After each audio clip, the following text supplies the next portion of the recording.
सत्संग में आना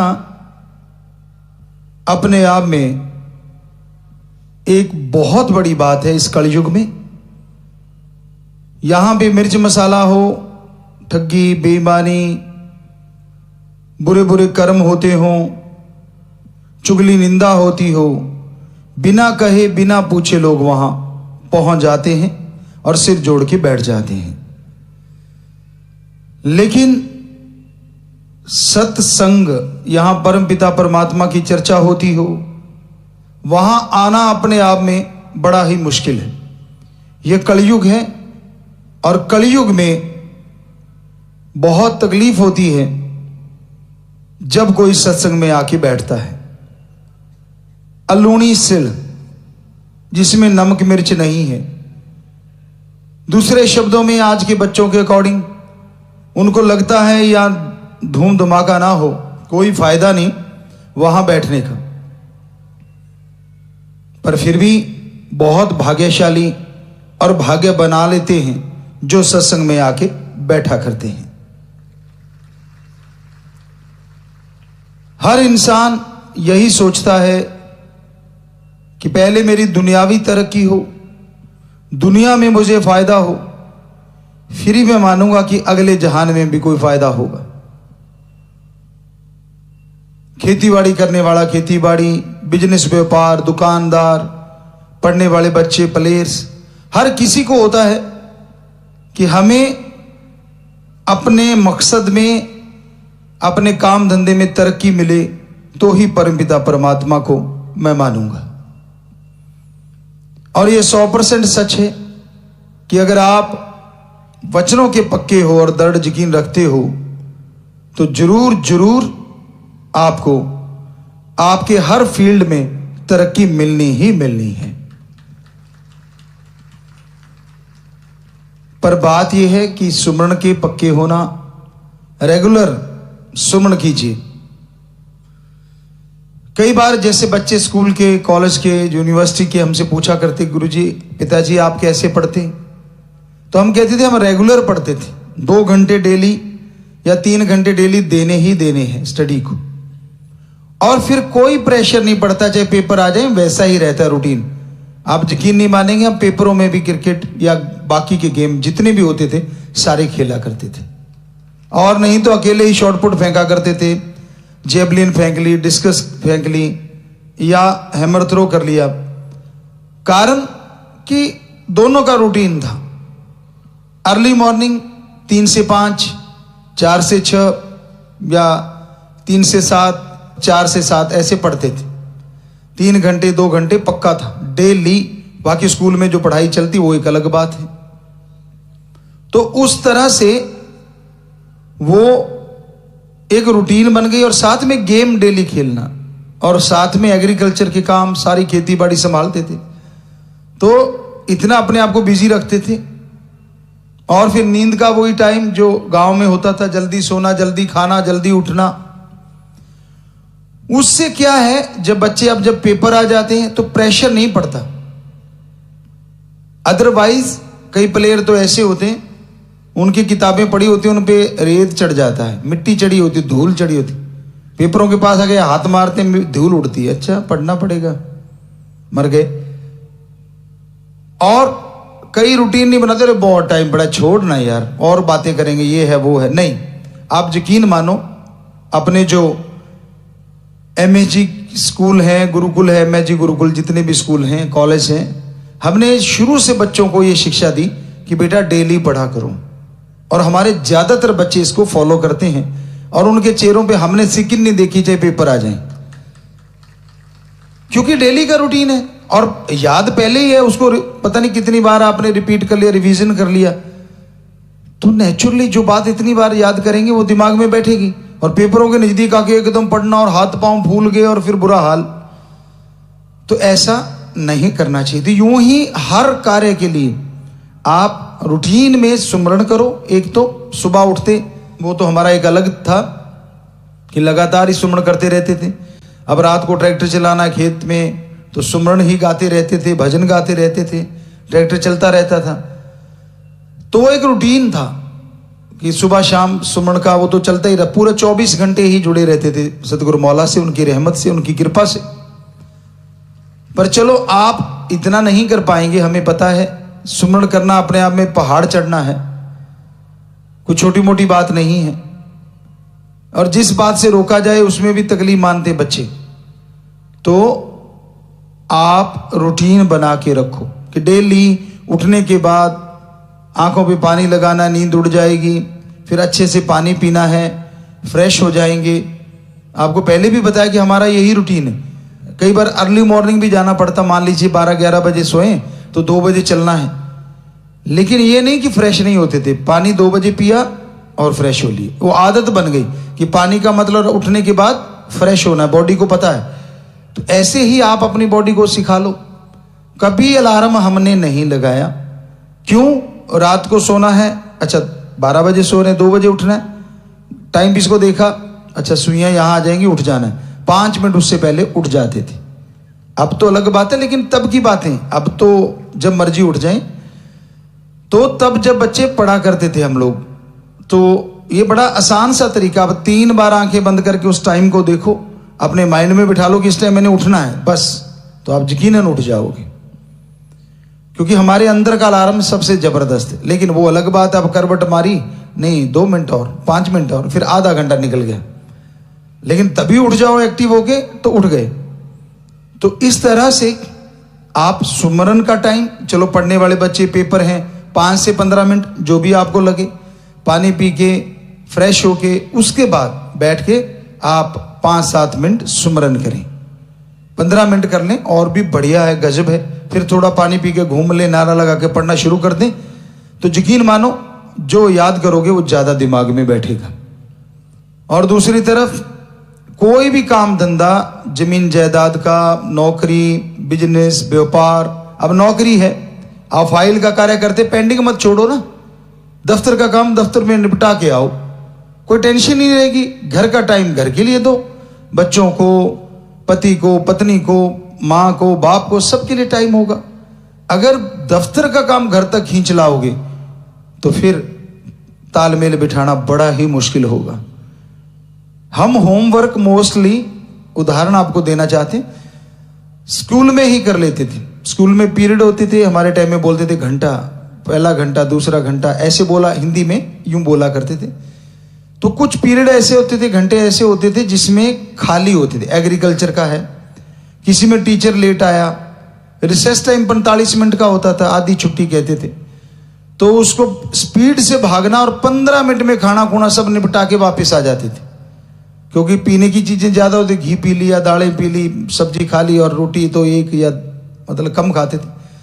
तो वापस आए तो लगभग 30 से 35 मिनट, कई बार 30, कई बार 25 ऐसे मिनट हमें मिल जाते। तो पहले जो घंटे पीरियड होते थे उनका होमवर्क फटाफट फटाफट करते चले जाते, तो जब तक टीचर नहीं आता था होमवर्क वहीं कर लेते थे। और फिर एग्रीकल्चर का पीरियड होता था, कभी 7वां, 8 पीरियड कुल होते थे, कभी 6ठा, कभी 7वां, तो वो पूरा टाइम कोई एग्रीकल्चर करवाता नहीं था, खाली होता था, बच्चे शरारत में लगे रहते और हम अपना होमवर्क वहीं निपटा देते सारा, और बस फिर किताबें रखी और खेलना शुरू, धड़ाधड़ धड़ाधड़। घर में पता तो नहीं आएगा, क्योंकि रिसेस टाइम में भी इतना चढ़ा जाते थे अब कि मतलब जरूरत ही नहीं खाने पीने की, पानी पानी वहां पीते रहते, नल लगा होता था, नलका था।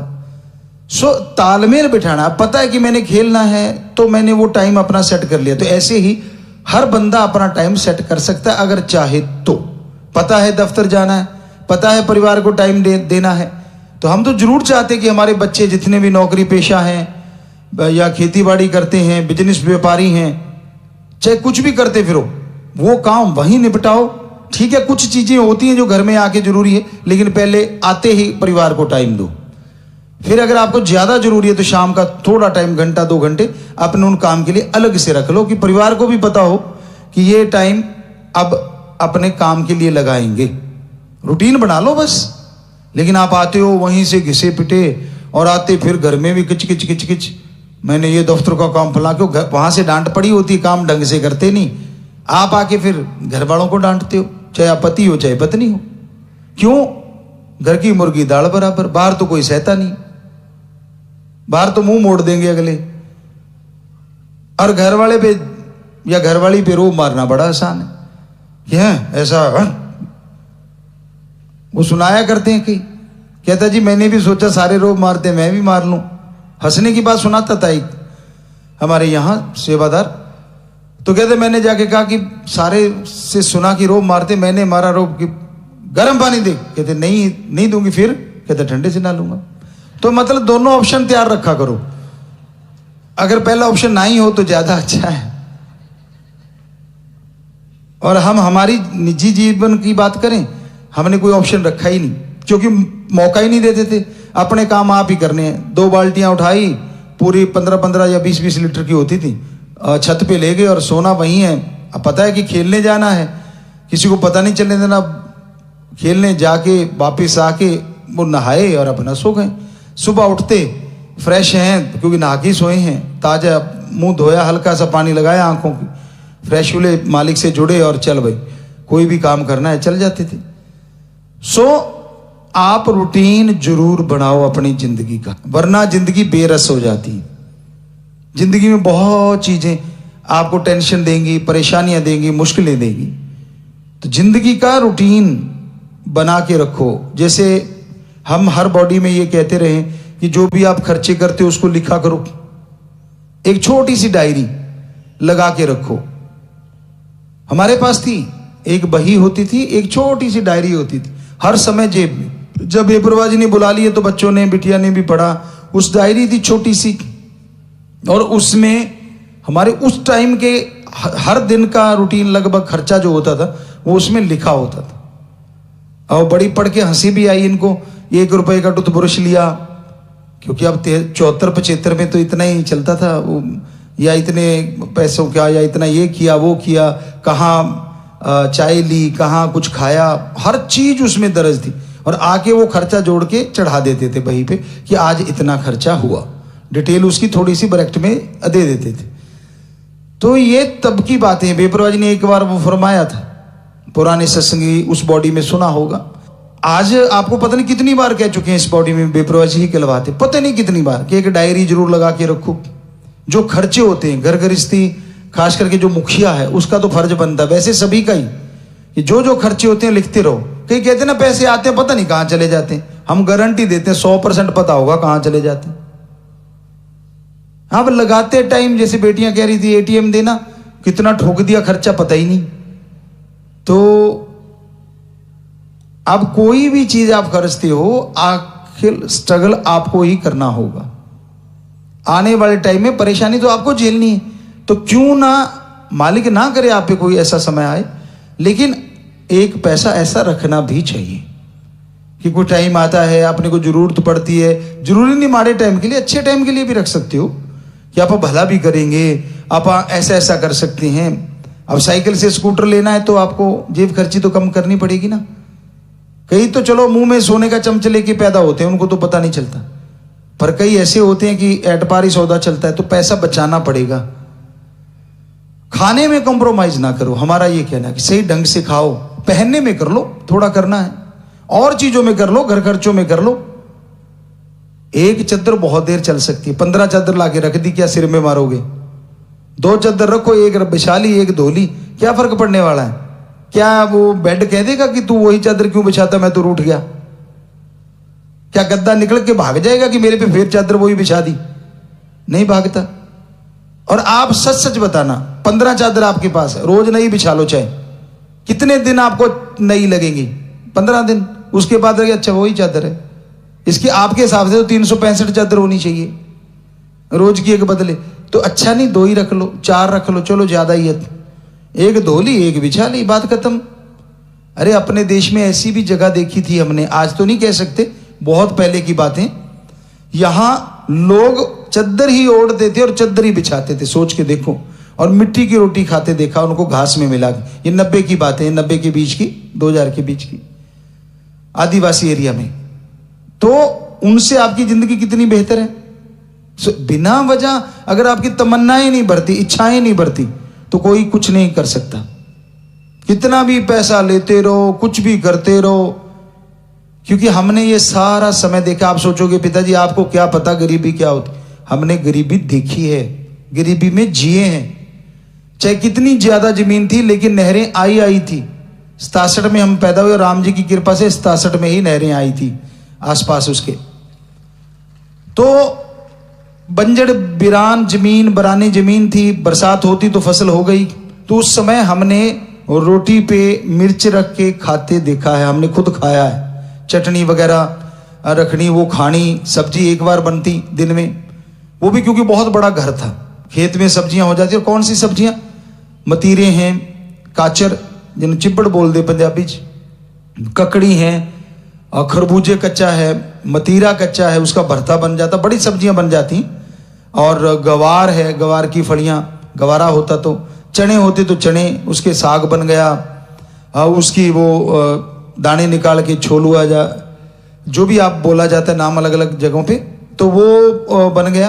तो इस तरह से वो सब्जियां या चटनी कूट लेते, छोलुआ निकाला, उसमें प्याज हो जाते थे, प्याज और थोड़ा जो भी मिर्च मसाला डाला अपना, और कूट के खाया। और मक्खन, घर में गऊ भैंस होते थे।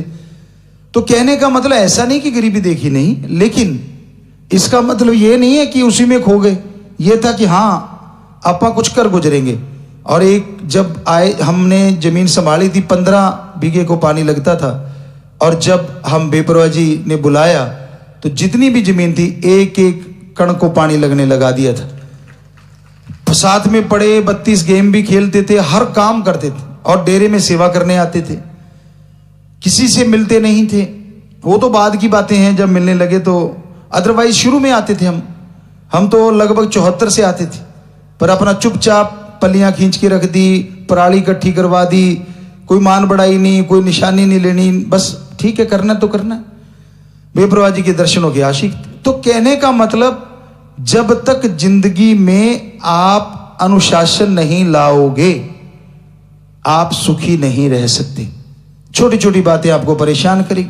और जब तक जिंदगी में संयम नहीं लाओगे, आप दुखी रहोगे। संयम का मतलब होता है इच्छाओं को कंट्रोल करना।